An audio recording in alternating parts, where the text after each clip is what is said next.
దేవునికి మహిమ కలుగును గాక. లేఖనాల ద్వారా దేవుడు మాట్లాడుచున్నాడు చూడండి. తనను తన ఇంటి వారిని కూడా దేవునికి భయభక్తులు కలిగి ఉండుడి అని చెప్పేసి మరి లేఖనాలు తెలియపరుస్తున్నాయండి. ఎవరు ఎవరు ఏ కుటుంబం అని చెప్పేసి మరి దేవుడు మనకు తెలియపరుస్తున్నాడండి.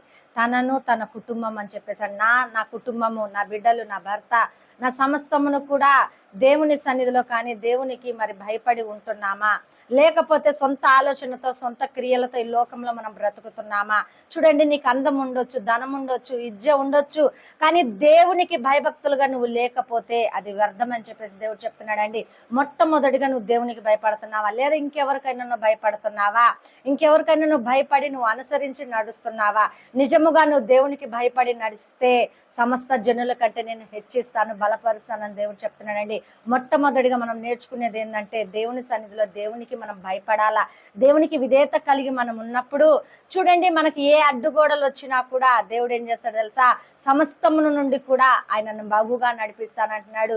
మరి ఎర్ర సముద్రాన్ని పాయలు చేసి నడిపించిన దేవుడు మన